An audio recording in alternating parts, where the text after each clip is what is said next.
Assalamualaikum warahmatullahi wabarakatuh. Perkenalkan, nama saya Muhammad Zulham dan hari ini saya akan membawakan materi tentang laut lepas. Di dalam hukum laut internasional, laut lepas adalah bagian dari laut yang tidak teritorial dari negara manapun dan diatur oleh hukum laut internasional. Menurut Konvensi Perserikatan Bangsa-Bangsa tentang Hukum Laut atau UNCLOS, laut lepas diatur oleh prinsip-prinsip yang mencakup kebebasan navigasi, kebebasan penerbangan, hak untuk menanam kabel di bawah laut, serta hak untuk melakukan penelitian ilmiah. UNCLOS juga menetapkan bahwa semua negara memiliki hak untuk mengeksploitasi sumber daya alam di dasar laut di luar zona ekonomi eksklusif mereka. Hukum laut internasional juga mengatur perlindungan lingkungan di laut lepas, termasuk upaya untuk mencegah polusi laut dan menjaga keberlangsungan ekosistem laut. Organisasi internasional seperti International Maritime Organization atau IMO dan United Nations Environment Programme atau UNEP berperan dalam memastikan keberlanjutan dan perlindungan laut lepas.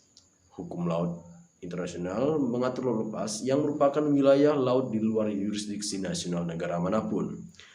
Konvensi Perserikatan Bangsa-Bangsa tentang Hukum Laut atau UNCLOS adalah kerangka hukum utama yang mengatur laut lepas berdasarkan prinsip-prinsip yang akan saya sebutkan. Prinsip yang pertama ada kebebasan navigasi. UNCLOS menegaskan prinsip kebebasan navigasi di laut lepas yang memungkinkan kapal-kapal dari semua negara untuk berlayar melalui laut lepas tanpa hambatan. Dan prinsip yang kedua ada kebebasan penerbangan. Prinsip kebebasan penerbangan di atas laut lepas memungkinkan pesawat dari negara-negara anggota UNCLOS untuk melakukan penerbangan di wilayah udara di atas laut lepas. Dan yang ketiga ada prinsip hak untuk menanam kabel dan pipa di bawah laut. Jadi negara-negara yang terdapat dalam UNCLOS ini memiliki hak untuk menanam kabel dan pipa di bawah laut lepas untuk keperluan komunikasi dan transportasi. Dan yang keempat ada hak untuk penelitian ilmiah. UNCLOS memberikan hak bagi negara-negara untuk melakukan penelitian ilmiah di laut lepas dengan tujuan memahami lingkungan laut dan sumber daya alam yang ada di sana. Dan prinsip yang kelima ada hak untuk eksploitasi sumber daya alam. UNCLOS memberikan kerangka hukum untuk negara-negara dalam mengeksploitasi sumber daya alam di dasar laut yang berada di luar zona ekonomi eksklusif mereka. UNCLOS juga menetapkan prinsip-prinsip pengelolaan lingkungan laut lepas, pelindungan keanekaragaman hayati, dan pencegahan polusi laut. Selain UNCLOS, prinsip-prinsip hukum laut internasional lainnya seperti kebiasaan internasional dan keputusan pengadilan internasional juga memainkan peran dalam mengatur aktivitas di laut lepas.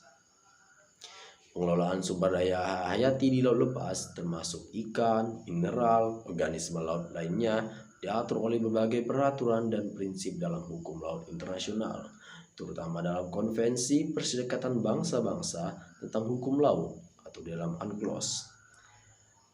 Jadi ada beberapa pengelolaan sumber daya alam hayati di laut lepas. Yang pertama ada perikanan.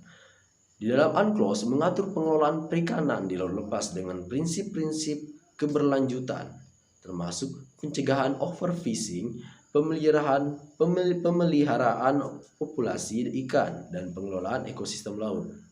Negara-negara diwajibkan untuk bekerja sama dalam pengelolaan sumber daya alam perikanan di laut lepas melalui organisasi regional dan internasional yang bertanggung jawab.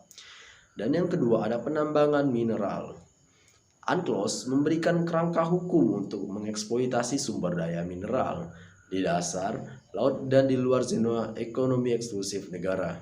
Penambangan mineral di laut lepas harus dilakukan dengan memperhatikan prinsip-prinsip konservasi lingkungan, perlindungan keanekaragaman hayati, dan keberlanjutan pemanfaatan sumber daya. Dan yang ketiga ada organisme laut lainnya. Pengelolaan organisme laut lainnya di laut lepas seperti biota laut dan mikroorganisme juga diatur oleh UNCLOS dengan tujuan menjaga keberlanjutan ekosistem laut, perlindungan keanekaragaman hayati laut lepas, dan pencegahan spesies invasif merupakan bagian penting dari pengelolaan sumber daya hayati di laut lepas. Dan yang keempat ada pelindungan lingkungan. Pengelolaan sumber daya hayati di laut lepas juga mencakup perlindungan lingkungan laut termasuk pencegahan polusi, pengendalian limbah, dan pemulihan ekosistem yang terganggu. Pengelolaan sumber daya hayati di laut lepas memerlukan kerjasama internasional, pemantauan yang cermat, dan kebijakan yang berkelanjutan untuk memastikan keberlanjutan ekosistem laut dan pemanfaatan sumber daya alam yang bertanggung jawab.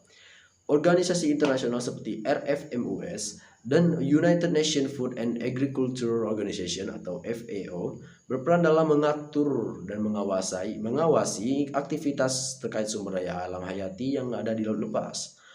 Penyelesaian sengketa laut lepas secara damai merupakan prinsip penting dalam hukum laut internasional dan memastikan keberlanjutan kerjasama antar negara dan pengelolaan wilayah laut yang bersama-sama dimiliki.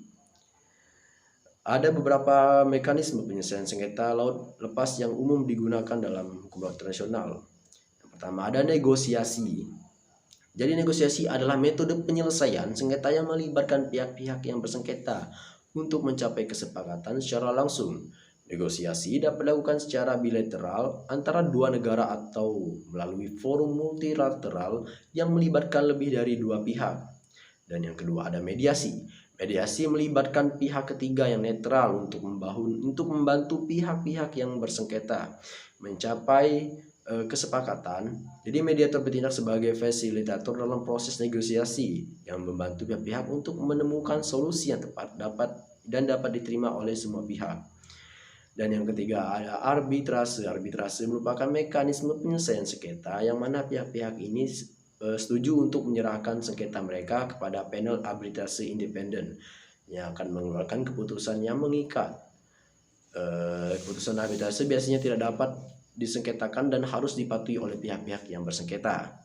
Dan yang keempat, ada pengadilan internasional. Jika sengketa tidak dapat diselesaikan melalui negosiasi, mediasi, atau arbitrase, pihak-pihak yang bersengketa dapat memilih untuk membawa sengketa mereka ke pengadilan internasional seperti International Court of Justice atau ICJ dan Tribunal Hukum Laut Internasional atau ITLOS.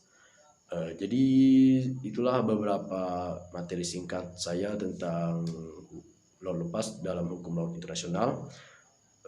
Terima kasih. Assalamualaikum warahmatullahi wabarakatuh.